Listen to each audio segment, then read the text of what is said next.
So hi everyone that's joining this FCI webinar. Very lucky to have Dr Chrysanthi Papoutsi with us today, talking about co-design. Just got a quick bit of housekeeping on screen.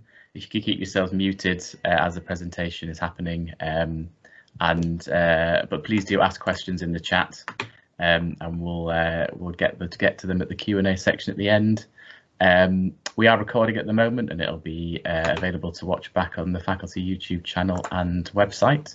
And we've got FCI Council member Maggie Lay chairing. So Maggie, I'll hand over to you. Thanks, Joe, and welcome everybody. I think we've got about 60 people on this webinar, which is fabulous. Those of you who know me know that I've got a nursing background, and the socio side, the therapeutic relations side of healthcare is what my passion is. So I am absolutely delighted to welcome Chrysanthi Papoutsi, who is a senior researcher at the Nuffield Department of Primary Care Health Sciences at Oxford, who is going to be talking about putting the social back into sociotechnical. Principles to support co-design of technology-supported health services. And just before she starts, I'll hand over to her. Just to warn you, there will be some activities in the presentation. I think Chrysanthi will be asking us to contribute to a poll to put in some thoughts and ideas in response to some questions. And later on in the chat, we'll be posting an evaluation form for the whole webinar, and we'd be glad if you'd fill that in. So I'll hand over to Chrysanthi, and we do put your questions in the chat, and we'll go from there. Thank you. Brilliant. Thanks so much, Maggie. Have I shared my screen successfully? Yes. If anyone can give me a nod. Brilliant. Yeah.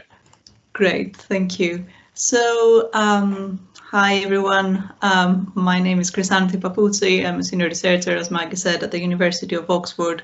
Really lovely to be here, even virtually, and have the opportunity to present some of our recent work to you. So thanks for attending, even in these strange times. The focus of my academic research is on digital health implementation and use. Most recently, have been working on video consultations and video group consultations, and I'm also leading the qualitative evaluation of the NHS app at the moment, along with previous experience in a range of technologies and settings. So I was invited to talk about a paper we published recently in JAMIA, which is one of the leading journals in digital health. In this paper, we are raising questions against the technocratic approaches we see very commonly in the co-development of technology-supported services in the NHS, and we are emphasizing a more social science, complexity-driven understanding of what it means to do co-design for digital health in practice. So you don't need to see everything that's on the screen here. I'll go through it in the process of the presentation, and I will also try to invite your participation, try to make this a little interactive. Hopefully we're not going to have internet interruptions or anything else. And to begin with, I just want to get a bit of a sense of any of you, have you used co-design approaches before? And I'll put a link on the chat for you to fill in a little poll just to get to understand who's attending and what experience you might have with co-design already. Sorry, I just need to get my link working now, or you can use the one that's on the screen. If you just give me a quick second, it should come up on the chat for you.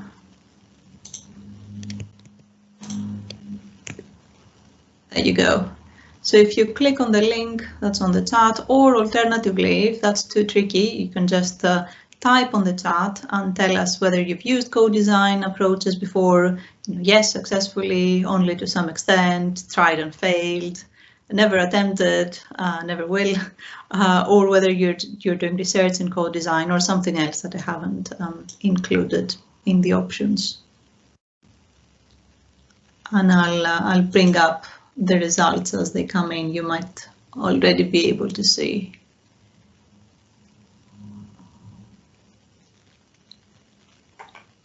Anyone?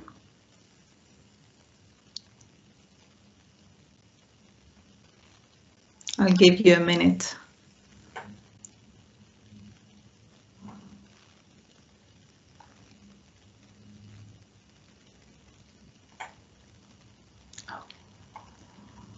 Go. Okay, so we've got 4 people already. Couple are saying used Codesign to some extent. Someone saying, oh, a couple of people now saying yes, successfully. Brilliant. One person saying you've never used Codesign. Someone's doing research in Codesign. Perfect. Let me see if I can give you a better view of the results. Oh, this is not working. Okay, that's fine. We can go back. Okay. Someone on the chat saying can't get the link to work, but used it extensively from POC to deployment. Brilliant. Okay, great. So I'll close this poll now. Oh, here are the responses. It's quite spread. Few people saying they've used it successfully before, a couple of people only to some extent, one person never used Codesign, someone else doing research in Codesign. Perfect. Okay. Let me just go back to the presentation now, if I manage. Brilliant. Can you see the presentation again now? Yeah. Great. So I want to ask you another question. I want you to think about what comes to mind when you think about Codesign. Don't do anything yet. Just think about what comes to mind. What concepts do you associate Codesign with? What does it represent to you? What methods or techniques have you used for those who have done Codesign before? And what challenges might have you come across?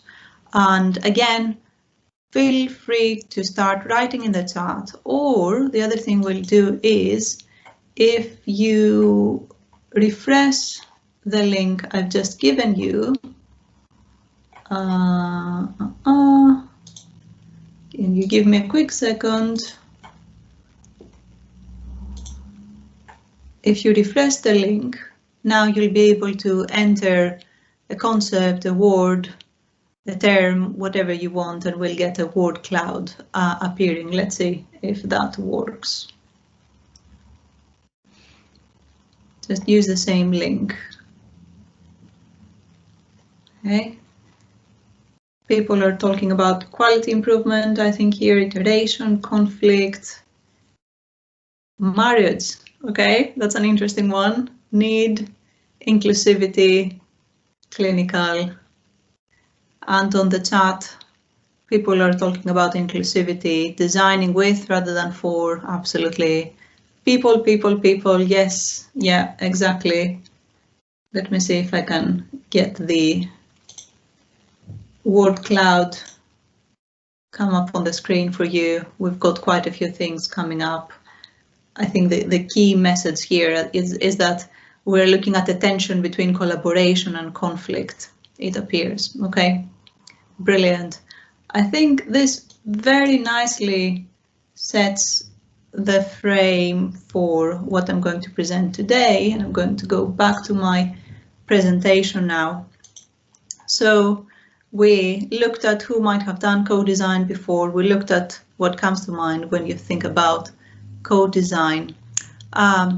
And we often see that the term is used quite liberally to refer to different things. So it's broadly understood as a way to involve end users in the process of developing a new service or a new product. However, the extent of this involvement, the mode and timing of involvement is not always well defined. Codesign is used as a marker for good value sometimes, and where if an intervention has been co-designed, it means it's good, which is not always the case.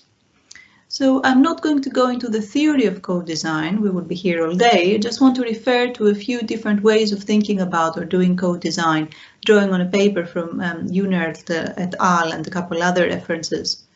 So one way to do co-design is through community-based participatory research, if you've come across the term before. So collaborative partnerships with communities across all phases of a project or of a research study. The community is not just included during the data collection or requirements elicitation phase, but is rather included from problem definition throughout to results dissemination. Co-design is not a one-off activity, it's about ongoing relationships across projects. A term related to co-design is that of service co-production. Batalden et al. Talk about how user involvement is inherent when we talk about services compared to goods, because patients participate actively in achieving or not achieving service outcomes. And in doing that, they have an inherent role in how the service develops as well. So here, co-design is not a separate activity, but something that happens naturally through service delivery, which is often less recognized. Now, in participatory design, some of you might be more expert on some of these methods than me. In participatory design, there is more focused and purposive involvement of users. So researchers or digital health developers typically control most aspects of design, including how participatory design will be delivered, and also of dissemination, although end users collaborate in implementation. In experience-based co-design, the focus is on lived experience, and then we've got user-centered design as well, where user input tends to be more focused around specific design tasks, and researchers typically lead the entire effort from design to dissemination. So if we want to define co-design, in the paper we've published, we took a broad view of co-design to refer to processes by which technology becomes iteratively designed and adapted within human and organizational practices, so more akin to co-production, including how these practices become shaped in the context of technology, co-design and implementation. Now, ideas around co-design link closely to socio-technical approaches in health innovation. Some people might be able to recognize why the hyphen is in brackets, perhaps. So a long tradition of work on socio-technical approaches. And just to highlight a few, starting from Albert Cern's socio-technical design principles, where he emphasized organizations as social rather than mechanical systems. In the social sciences, there's also numerous approaches to technology. For example, social construction of technology, in an attempt to depart from technologically deterministic views of ways of viewing social change. And so the social construction of technology assumes that design is the outcome of negotiations between several social groups, and that technology in itself does not determine how societies develop. Then we've got human factors approaches from engineering, primarily looking at optimizing task performance, taking into account human capabilities and limitations in complex environments. The field of computer-supported cooperative work also sees design as an ongoing and social, as well as technical, situated and adaptive process. And then there's more high-level theorizations of the relationship between the social and the technical, and how they're constituted as actors in networks, for example, in actor network theory, or on how the social and the material are inherently intertwined. But despite decades of work on socio-technical approaches, in healthcare we still see a dominance of technologically deterministic designs, assuming that progress comes from the introduction of technology, or that technology equals progress. And here's the detective dog looking for the social. Now, some of our recent work that exemplifies how the social is missing from studies of technology in healthcare. So this is an unpublished paper still. It's just about accepted in one of the leading social science journals in healthcare, but not yet published. So we carried out a large review, about 200 papers on technology development in epilepsy in this case, a really big study, which I won't go through in detail, but I just want to highlight what we found to be the absence of socio-technical approaches. This table represents different views of technology in this literature, so it's 3 out of the 6 we identified. But I want to illustrate that the vast majority was on the left-hand side of the table, focusing on technology as a tool and problematically seen as having the potential to compensate for human limitations. So, for example, patients unable to remember their seizures in this case. Another significant part of the literature saw technology as an intermediary, the middle column, with technology providing the connection between clinical teams and patients, but neglecting the human effort that needs to make this connection happen in meaningful and purposeful ways. And I think COVID has taught us all a lot about this in the context of video calls. There were just a handful of papers on technology as part of a dynamic socio-technical system, so asking what complex relationships between actors sustain technology-supported care, how social influences shape technology introduction, and how social structures become embedded in technology appropriation. Which made us wonder, what happens to the social? Where does it disappear? Could co-design help bring it back? And if so, in what way? To answer this question, in our JMIA paper, we looked at 3 case studies in the context of ongoing work as part of our Wellcome Trust funded SCALS program on assisted living solutions, and also a separate project on remote care delivery funded by the Scottish Government.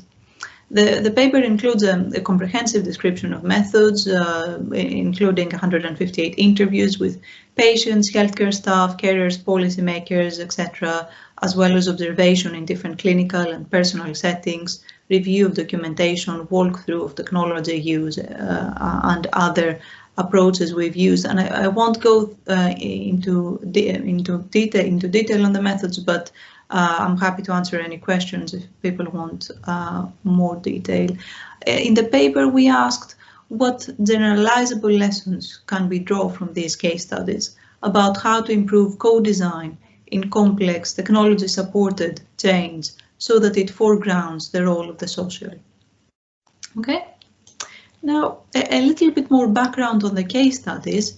So case 1 was about a wearable device and smartphone app used by epilepsy patients. So the wearable would record their motor seizures, which would then be registered on the app alongside other information, and all this would be communicated to the clinical team.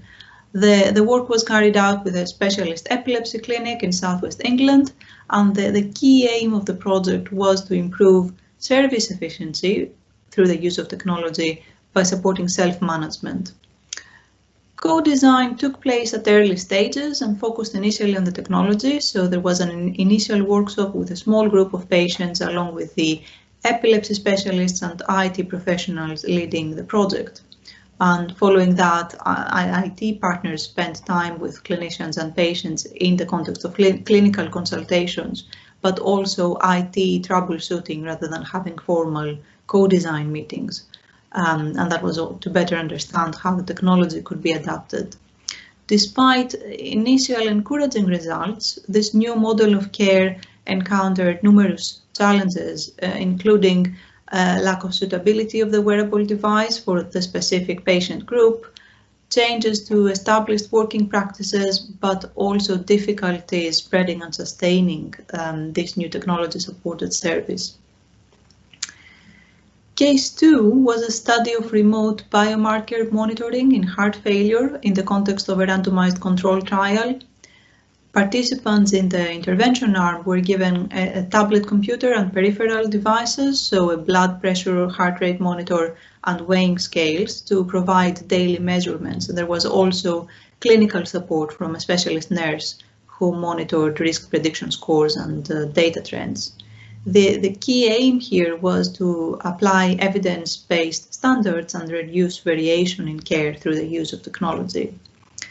And early technology co-design created a quite accessible and usable portal, as we found in our interviews with patients. So there was a full-day co-design workshop with 15 heart failure patients and their caregivers quite early on in the project. and subsequent piloting, which was focused on usability and functionality improvements.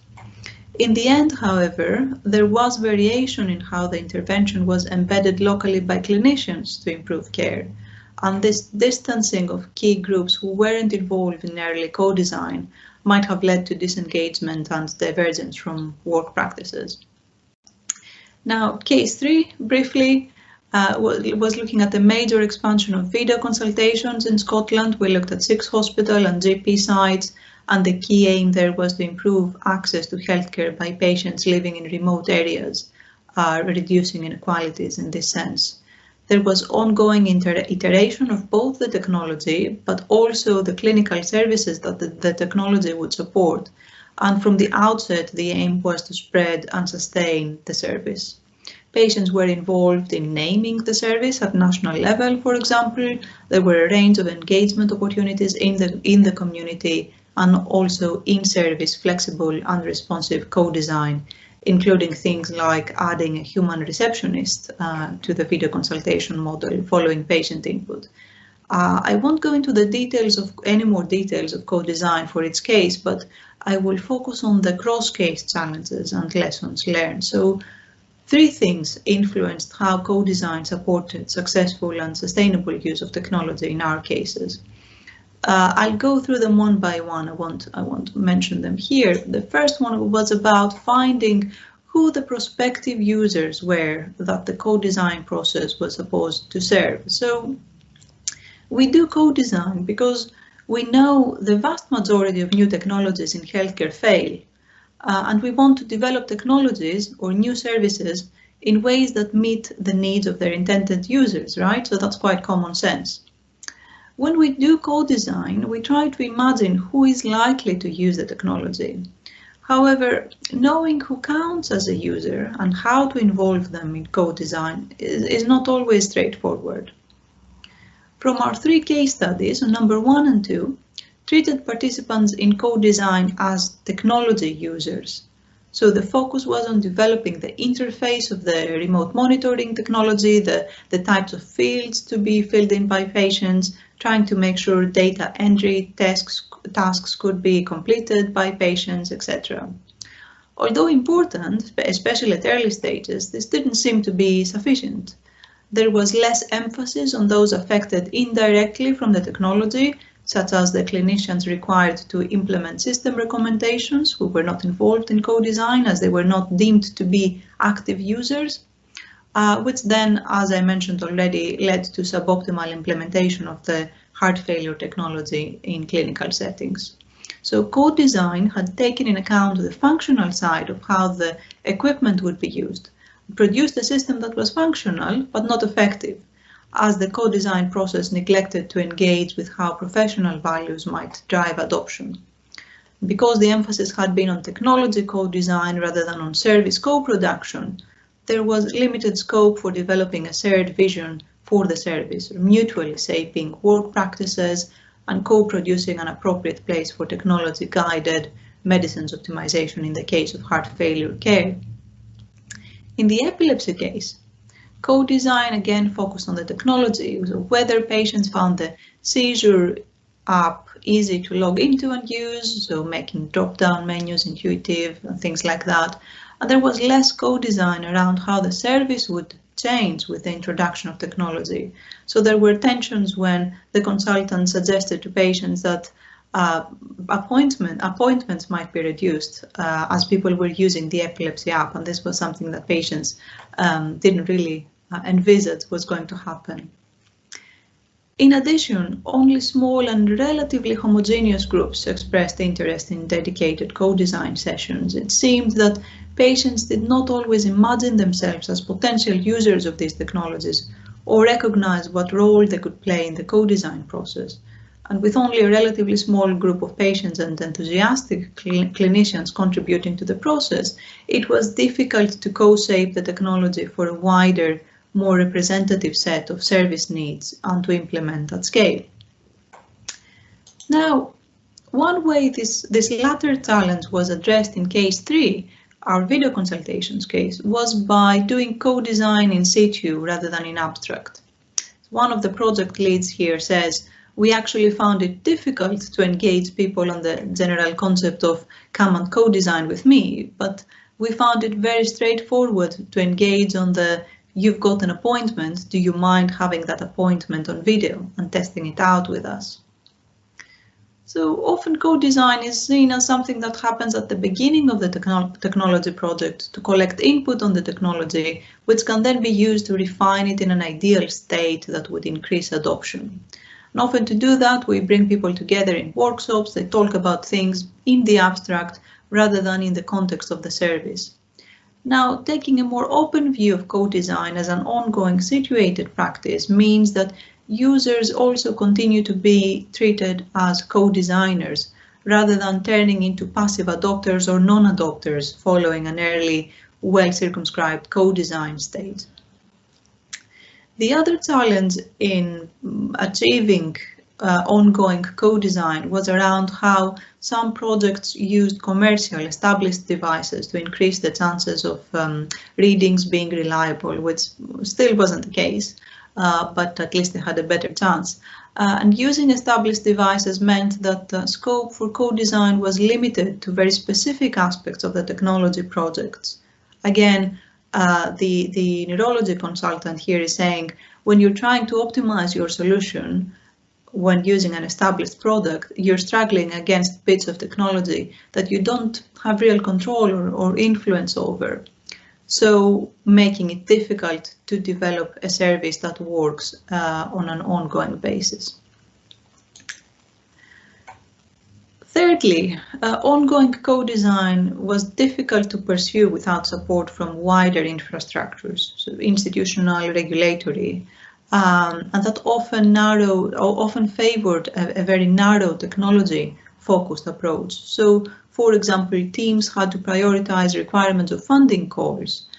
They had to focus on immediate gains from the technology rather than attempting to engage with the vast complexity of technology-supported change in the National Health Service.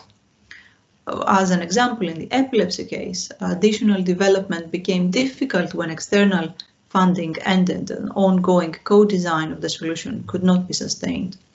In the case of the heart failure technology, putting forward a case for an adaptive approach to technology development in the context of a randomized controlled trial, again, was not straightforward.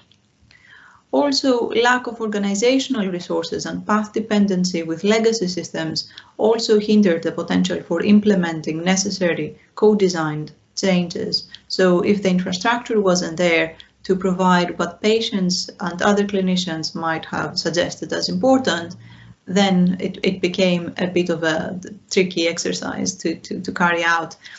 Now, in the video consultations case, service reconfiguration and ongoing co-design became easier, but that was due to significant political support for the project. This meant that human resources with the right expertise were available, such as a dedicated quality improvement lead, an IT systems engineer, and they also had the right leverage, not only to be able to request input from a wide range of clinical and non-clinical staff, but also to successfully implement the infrastructural changes needed and required from fluid and ongoing co-design. So things like changes to space arrangements to enable video consultations, availability of equipment, things like that. Now, I want to bring in something slightly different. I've taken you through the challenges we identified in our cases. I'd like to bring in a different paper we did with Tris Greenhalgh on 3 different ways of thinking about and operationalizing spread and scale up of innovation, and how each of them relies on a different logic of change. I'll go through them one by one and explain what implications they also have for how we might think about co-design. So one way to understand spread of innovations is through a logic that's quite dominant in implementation science, where there's usually a clearly defined intervention developed on the basis of established evidence. There's a small trial of the intervention that takes place in one or a few selected settings, then followed by a systematic effort to replicate in other settings. So this approach tends to support a more mechanistic view of how change happens. The aim is to reduce uncertainty, which is often challenging in complex systems. There is emphasis on fidelity, as if all interventions should or could be deployed in the same way everywhere. And this view also looks at contexts as something external that can be manipulated. Overall, it suggests a planned, phased approach, as if the different steps could be neatly structured, followed in the sequence intended, and repeated in a carefully planned way. Something similar happens when we view co-design as a mechanistic process. We carry out some initial engagement to co-design as a way to reduce uncertainty, and then co-design an intervention that's then going to be implemented elsewhere in a similar way. So co-design in this sense purely tries to tailor a largely preconceived intervention to specific contexts, which are also deemed static. Another lens we can use to understand spread of innovations is through the logic of social science. What would this mean? It means that we place more emphasis on how staff in organizations do not just implement change as if it's a technical process and they are passive adopters, but they experiment with innovations. They measure them against their professional values. They adapt and work around them, but also adapt their organizational routines to allow scope for innovation. So these practices are difficult to capture, predict, plan for, and mechanically execute. And if we think about spread in this way, then this means that we also need to carry out co-design in a way that takes in account ever-changing social aspects of change, human practices and professional values, which are sometimes difficult to convey in the abstract in a set of workshops. Lastly, the third way of thinking about spread of innovations is through the logic of complexity. What this recognizes is that the system in which an intervention is implemented will almost always be complex. We can have an intervention that's seen as simple, but when attempting to implement it in a complex system like the health service, it takes on a new meaning. So these complex systems are made up of interdependent individual agents, where the actions of one agent changes what other agents can do. They're fuzzy, they cannot be pinned down with certainty, and they adapt, interact, and co-evolve with other systems. There's also path dependency, so direction of change is determined by prior events, but there's also emergence in that behaviors arise unpredictably from complex interactions, and breakdowns happen as a routine rather than an exception. So co-design that takes in account complex systems requires attention to uncertainties and interdependencies as programs unfold in dynamic conditions. Now, I'd like to invite you to reflect on how you think about co-design. Do you take an implementation-focused view, looking at co-design as tailoring intervention to context, a complexity-informed view, attending to constant change that cannot be captured once and for all by co-design? Or are you taking in account social aspects, and if so, how? And perhaps the best way to do that would be to comment on the chat, if that's easier. Just type on the chat. I'll give you a couple of minutes to reflect. I'll catch my breath as well, and then maybe also think about what could you do differently or more of. So let's see some comments in the chat.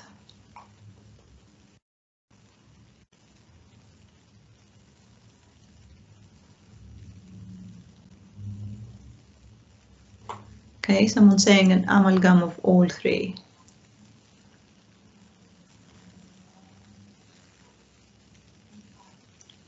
Any other thoughts, ideas?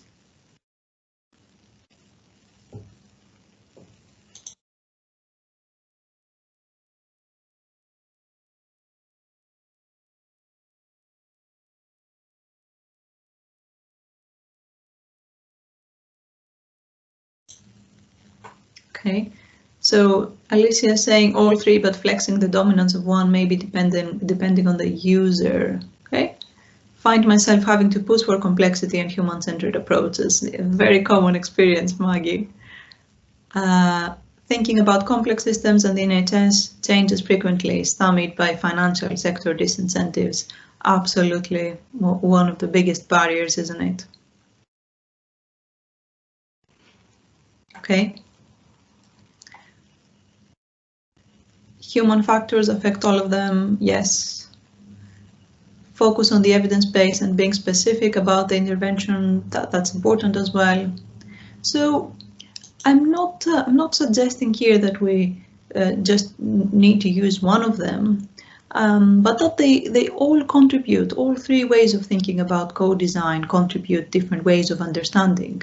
And when we implement co-design for scale and pace, we need to learn from all three to different degrees to support our efforts. And as a rule of thumb, the larger, more ambitious and more politically contested the co-design challenge is, the more complexity-based and social practice perspectives we will need to supplement mechanical efforts to replicate an intervention. Now, can I check, can you still see my slides?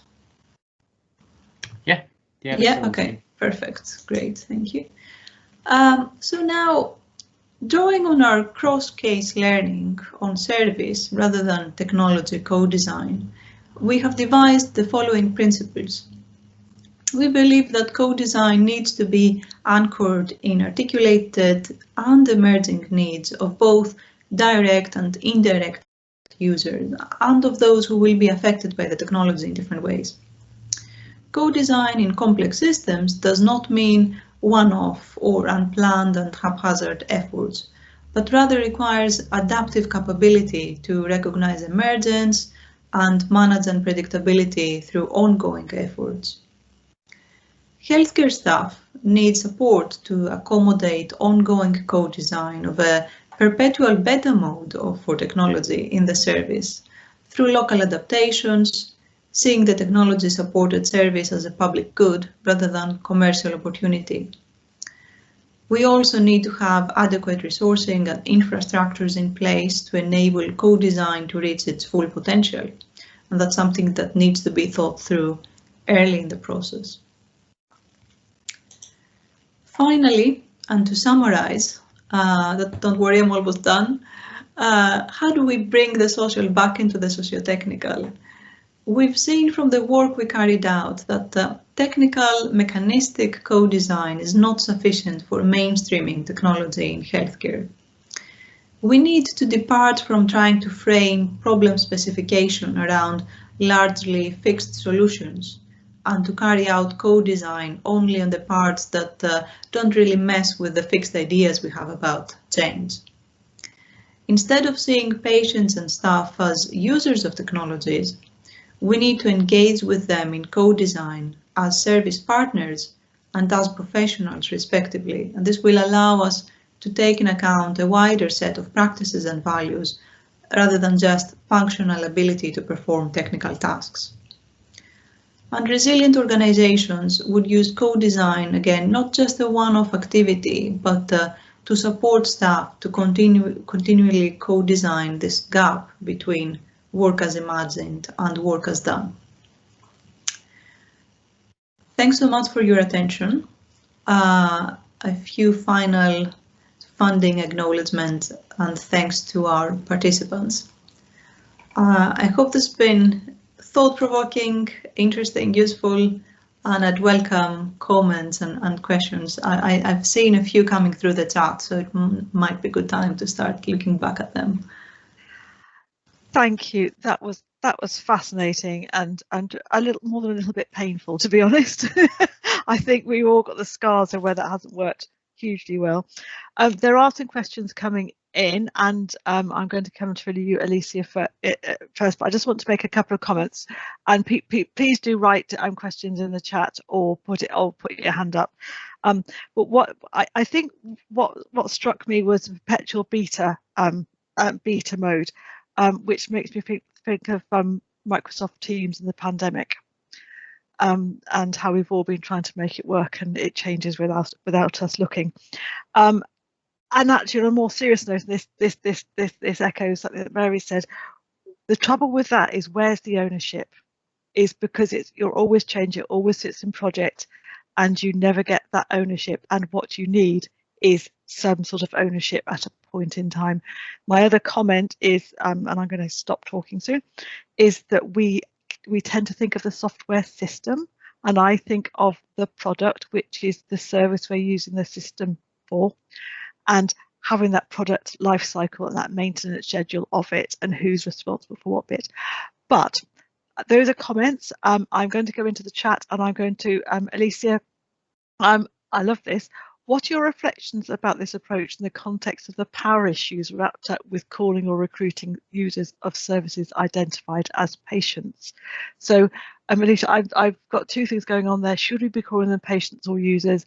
And also, how are they? I presume you're also saying something about how they're being selected. Are they self-selecting, or are you picking them out? Either way, is there a sort of bias going on? I assume that's what you mean. So, Chrysanthi, have you got any comments on that? Great reflections. Thank you, Maggie, and great question. I think, was it Alicia? Yeah. I think Alicia touched on a key thing in the presentation, which is how we view patients when we involve them in co-design or other ways of involvement, both in research and in the healthcare service. And I've started using the term service partners recently. There might be better things that people might come up with, but I completely agree that looking at patients as technology users impoverishes the way we involve them in co-design, or thinking about patients as users in the general sense, again, impoverishes how we engage with them, because we might not necessarily take into account the wider routines and practices they're engaged with in terms of their self-management or other human practices that influences the way they engage with the service. So I would see people as service partners, inherently shaping how the service works just by their attending their appointments or taking or not taking the medication. They influence whether the service achieves its outcomes.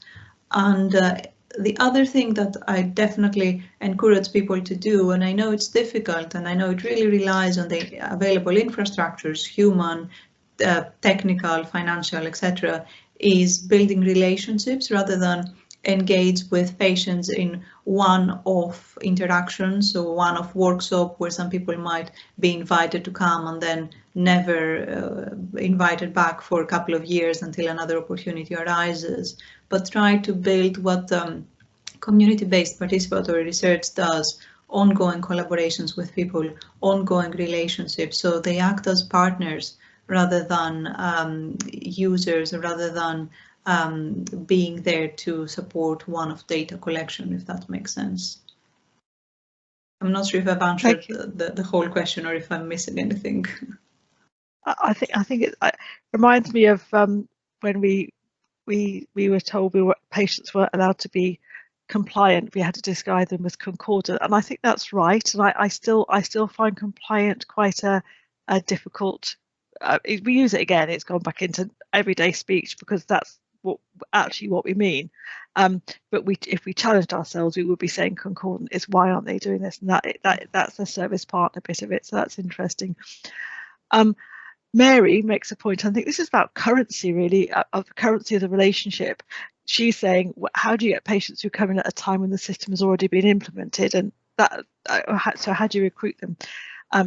The ongoing co-design, and in a way, one would need to have. I'm thinking you'd need to have those people who come in halfway through to say, what's it like for you? Because those involved in initial co-design are steeped in it and it works for them.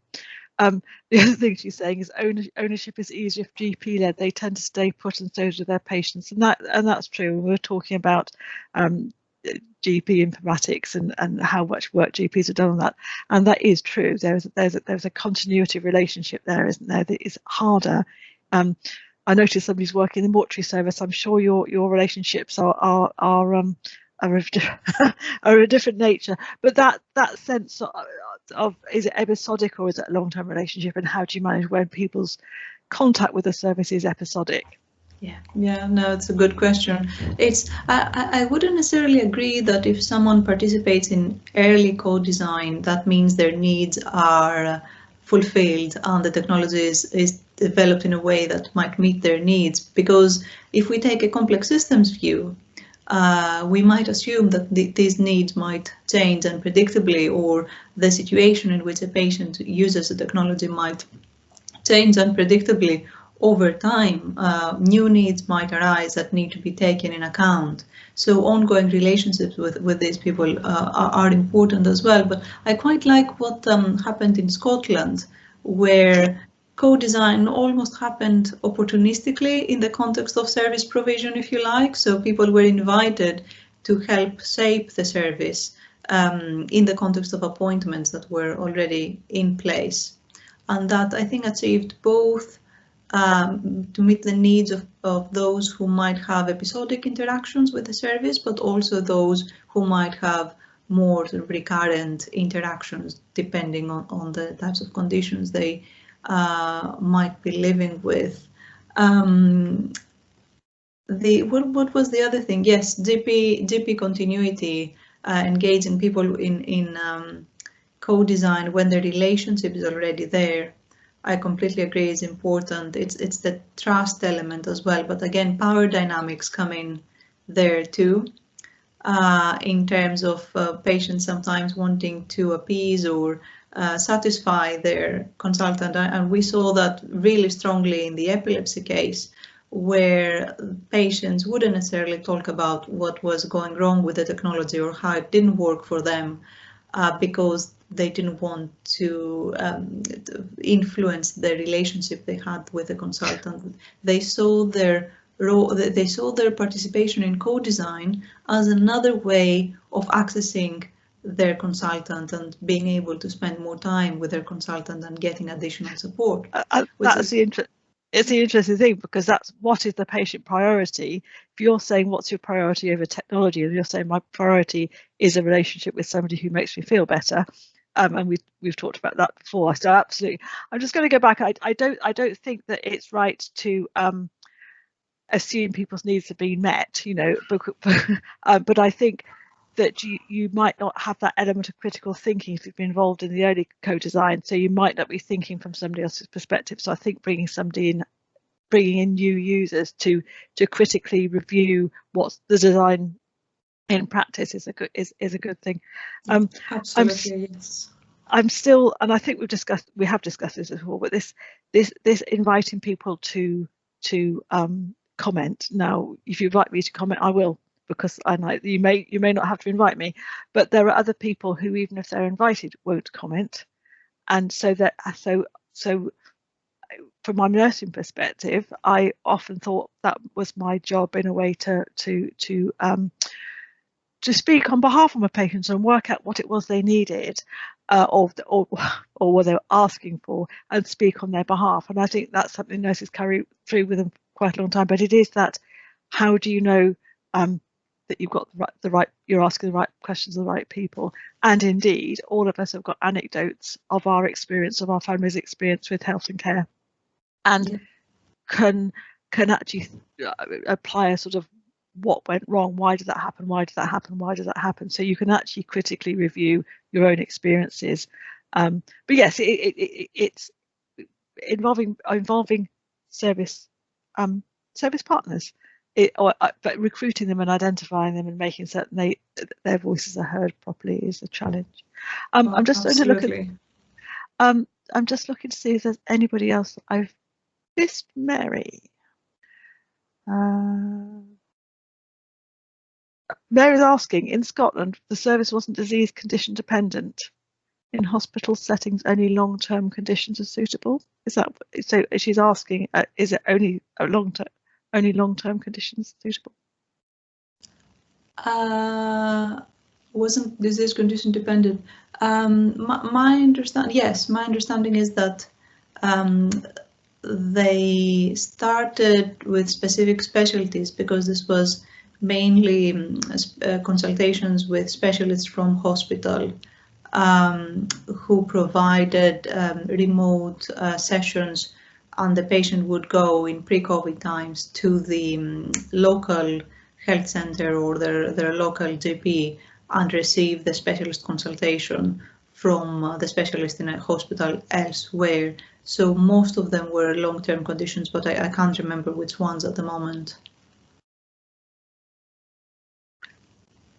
Alicia had posted a link to, and I've just opened it, no, I haven't, to our GP story, and that's from the Scottish Government. But I'm not sure that it's, so I'll try and pop it into the chat because Mary, it's not working for Mary at the moment, so I'll try and pop that into the chat if I can work out how to do it. If not, I'll ask somebody who does know.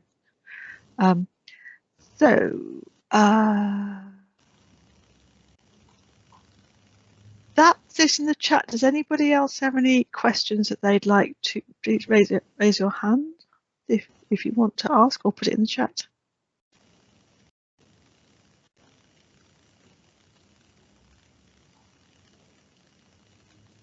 And so remind us of the papers, there was one that isn't published and one that is published. One that isn't published, two that are published, and I can send references. Can you? Thank you. People are interested. Yeah, absolutely, no problem at all. So as I said, and other people on the call who know me say, well, my thing is, how are we going to make it work then? What do you want to happen next? I think that the crucial part is infrastructures for co-design. Making it clear what's needed, so that co-design isn't project dependent or time limited, or is not necessarily tied to specific research funding that might encourage co-design, but essentially be driven by other priorities, as is the case in a lot of experimental studies. And I think if we manage to, in practice, solve that in a way, so PPI involvement, for example, has grown a lot recently. There's quite good infrastructures for involving patients in that respect. If we manage to extend that and think about how we might do it more purposefully, meaningfully and sustainably in technology-supported service co-design. I don't want to say technology co-design. I think we need to shift the way we're thinking about co-design in technology. I think that'd be a great first step, but given that's not going to happen very soon, if we are thinking about co-design in different ways, the three different ways I've mentioned, sort of implementation focused, complexity informed, and social science informed, I think we might take a step forward in conducting more meaningful interactions and developing technologies that might be more likely to spread and become sustained. And so I think what I think those of us who are trying to do this would say we're probably hampered by commissioning of these projects and the financial things Mary's referred to. This is an open-ended question, but where do you think the responsibility sits for this? And I suppose the second part of that is, how can you give us evidence to make the case that this is the approach we must take? Because that's what we have to do. We have to reduce it down to the benefit, the financial benefit, as well as the clinical benefit. So we need you to tell us why we should tell the people who are paying for our work to do it better.